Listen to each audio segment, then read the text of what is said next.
వి gold trusted gold buyers మీరు తాకట్టు పెట్టిన బంగారాన్ని విడిపించి ఈ రోజు ఉన్న మార్కెట్ ధరకు కొనబడును.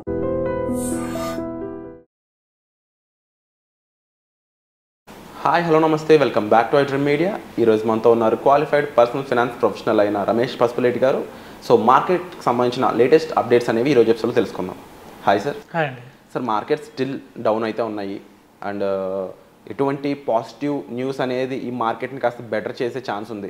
కొన్ని వార్తలు అయితే ఈ మార్కెట్ అనేది ఇంకొంతకాలం ఇలాగే ఉండే ఛాన్సెస్ ఉన్నాయని చెప్తూ ఉన్నారు. బట్ ఇప్పుడున్న ఇన్వెస్టర్స్ ఏం చేయాలి?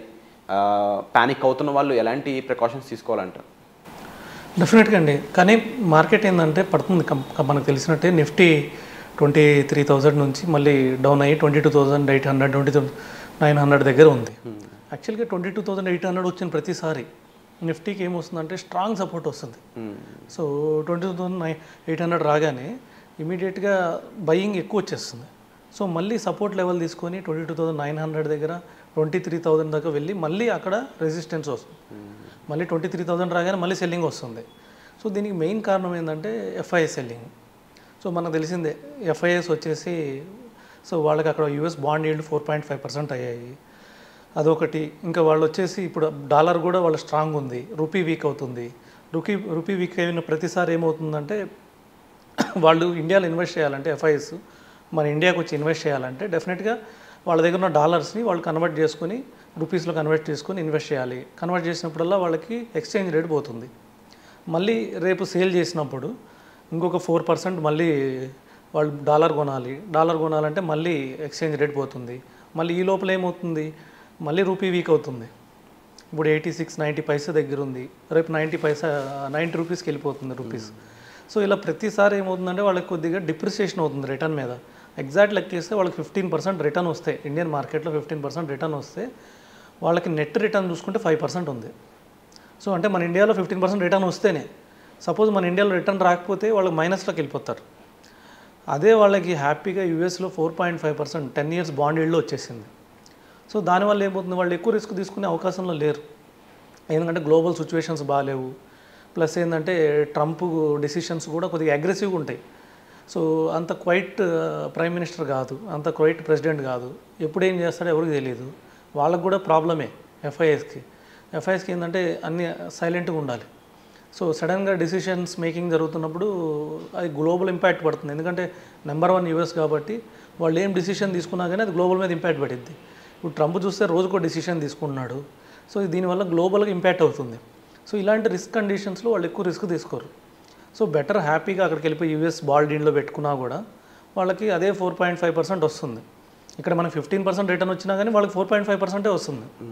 అదేదో అక్కడ పెట్టుకున్నా వాళ్ళకి రిస్క్ లేదు. బాండ్ ఈల్డ్ అనుకోండి, అక్కడేమి ఈక్విటీ మార్కెట్ లేదు. సో గ్లోబల్ న్యూస్తో సంబంధం లేదు. 10 years బాండ్ ఈల్డ్ కదా. సో 10 years పాటు 4.5% ఫిక్స్డ్ రేట్ ఆఫ్ ఇంట్రెస్ట్ వస్తుంది. ఎవరు ప్రెసిడెంట్ మారినా సంబంధం లేదు, ఎక్కడ వార్స్ వచ్చినా కూడా వాళ్ళకి సంబంధం లేదు. సో అలాంటి క్వైట్ ఇన్వెస్ట్మెంట్ 4.5% బాగుంది. సో యూఎస్ బాండ్ ఈల్డ్ 4.5 అంటే ఆల్ టైమ్ హైలో ఉన్నాయి. వాళ్ళకి నార్మల్గా వచ్చేసి ఇన్ఫ్లేషన్ రేట్కి 1-2%కి ఎఫ్డీ కూడా 2.75 ఉంది వాళ్ళకి. సో 2.75 కన్నా ఎక్కువ 4.5 అంటే ఆల్మోస్ట్ వాళ్ళకి 50% అంటే బాండ్ ఈల్డ్ కన్నా వాళ్ళ ఎఫ్డీ రేట్ కన్నా బాండ్ ఈల్డ్ ఆల్మోస్ట్ డబుల్ ఉంది. చాలు. ఇప్పుడు మనకి ఇక్కడ ఎఫ్డీ రేట్ చూస్తే 7% ఉంది. మనకి ఈక్విటీ రిటర్న్ 14 వచ్చిందంటే హ్యాపీయే మనం. ఎందుకంటే 7% ఎఫ్డీ రేట్ని మనం డబల్ బీట్ చేసాం కాబట్టి హ్యాపీయే. వాళ్ళకి అది ఇప్పుడు కనబడుతుంది. అలాంటి సిచ్యువేషన్స్లో ఏమవుతారంటే డెఫినెట్గా ఎఫ్ఐఎస్ వెనక్కి వెళ్ళిపోతారు. కానీ వాళ్ళు మళ్ళీ కంపల్సరీ ఇండియాకి రావాల్సిందే. అంటే ఇప్పుడున్న డాలర్ పెరుగుదల చూసినా లేకపోతే వాళ్ళు మళ్ళీ ఈవెన్ రూపీలో ఇన్వెస్ట్ చేయాలన్నా కూడా పాసిబిలిటీస్ అంత కనిపించట్లేదు అనేది కూడా ఒక వార్త. దానికి సంబంధించి చెప్తారు. డెఫినెట్గా ఈ రూపీ వీక్ అయ్యే కొద్దీ సో వాళ్ళకి ఇది డిఫికల్ట్ మార్కెటే. సో రూపీ డెప్రిషియేట్ అయ్యే కొద్దీ సో వాళ్ళు ఇండియాకి వచ్చి ఇన్వెస్ట్ చేసి ఉపయోగం లేదు. ఇప్పుడు సపోజ్ పాకిస్తాన్ లాంటి దేశంలో చూస్తే డాలర్తో పోలిస్తే 300 వాళ్ళు పాకిస్తాన్ రూపీస్ పే చేయాల్సి వస్తుంది. పాకిస్తాన్ కరెన్సీ 300 పే చేయాల్సి వస్తుంది $1. అలాంటప్పుడు వాళ్ళు అక్కడికి పోయి ఇన్వెస్ట్ చేసి ఉపయోగం లేదు. అందుకని చెప్పేసి వాళ్ళు ఏం చేస్తారు, ఎమర్జింగ్ మార్కెట్స్ ఎదుగుతారు. ఎమర్జింగ్ మార్కెట్స్ ఏమున్నాయి, ఇండియా, చైనా, తైవాన్ ఇవే ఉన్నాయి. సో ఇక్కడ ఏంటంటే కొద్దిగా 15% రిటర్న్ వస్తున్న మార్కెట్స్ ఇవే గ్లోబల్గా. సో వాళ్ళకి ఏంటంటే 15%లో సపోజ్ మొన్నటిదాకా 3.75 వాడు బాండ్ ఈల్డ్ ఉన్నప్పుడు 15% వస్తే ఇక్కడ వాళ్ళకి 5.5-6% నెట్ రిటర్న్ వచ్చినట్టే. సో వాళ్ళకి హ్యాపీ. సో కొంచెం ఎక్స్ట్రా జనరేట్ చేసినా కూడా వాళ్ళ క్లయింట్స్ ఎఫ్ఐఎస్ మనీ అంటే వాళ్ళు కూడా క్లయింట్స్ నుంచి లేదంటే వాళ్ళు కూడా బారో చేస్తారు, బాండ్స్ నుంచి అమౌంట్ తీసుకొచ్చి ఇన్వెస్ట్ చేస్తారు. వాళ్ళు బాండ్కి 2.75 అట్లా పే చేసి 3 అట్లా పే చేసి ఇక్కడ 6 వచ్చిందంటే వాళ్ళకి హ్యాపీ. కానీ ఇప్పుడు అక్కడ 4.5% బాండ్ ఈల్డ్ ఉన్నప్పుడు వాళ్ళు అంతకి అప్పు తీసుకొచ్చి 4.5కి అప్పు తీసుకొచ్చి ఇలాంటి ఎమర్జింగ్ మార్కెట్లో పెట్టి ఇక్కడ ఈజీగా మినిమం 15% రిటర్న్ రాకపోతే వాళ్ళు లాస్ అయిపోతారు. So exchange rates plus rupee weakness ఇవన్నీ ఉన్నాయి కాబట్టి సో అందుకని వాళ్ళు వెళ్ళిపోతున్నారు. కానీ మన ఇప్పుడు నిఫ్టీ ఏమైందంటే ఆల్మోస్ట్ హై లెవెల్స్ నుంచి 20% పడింది. 26,500 నుంచి 22,800 వచ్చింది. ఆల్మోస్ట్ 18 to 20% పడింది ఫస్ట్ పాయింట్. సెకండ్ థింగ్ ఏంటంటే స్టాక్స్ 30 to 40% పడి, కొన్ని స్ట్రాంగ్ స్టాక్స్ మోర్ దెన్ 50% పడినాయి మనకు తెలిసినట్లే. సో ఇప్పుడు ఏమవుతుందంటే వాళ్ళకి నిఫ్టీ కాకుండా వాళ్ళేమి ఇండెక్స్లో ఇన్వెస్ట్ చేయరు, డైరెక్ట్గా వచ్చి నిఫ్టీ కొనరు, కొన్ని స్టాక్స్లోనే కొంటారు. స్టాక్స్లో కొంచెం ఎఫ్ఐఎస్ మనం ఇన్వెస్ట్మెంట్స్ చూస్తుంటాం. ఈ టైంలో వాళ్ళకి చాలా అట్రాక్టివ్గా ఉంది, 50% తక్కువలో దొరుకుతుంది. కొన్ని మంచి స్టాక్స్ 1 year 52 weeksలో వచ్చేసినాయి. సో ఆల్రెడీ 52 weeks హై ఉన్నాయని అన్నింటినీ సేల్ చేశారు. ఇప్పుడు ఆల్రెడీ 52 weeks లోకి వచ్చేసినాయి, అంటే 1 year బ్యాక్ రిటర్న్ కన్నా తగ్గిపోయినాయి. సో డెఫినెట్గా ఇక్కడ నుంచి వాళ్ళకి వాళ్ళు అనుకున్న ఇండెక్స్లో కాకపోయినా స్టాక్స్లో 15% రిటర్న్ ఈజీగా రావచ్చు, 15% రావచ్చు, ఇంకా ఎక్కువ కూడా రావచ్చు, 20% కూడా రావచ్చు. వాళ్ళు అనుకున్న రిటర్న్ కన్నా డెఫినెట్గా మంచి రిటర్న్ రావచ్చు.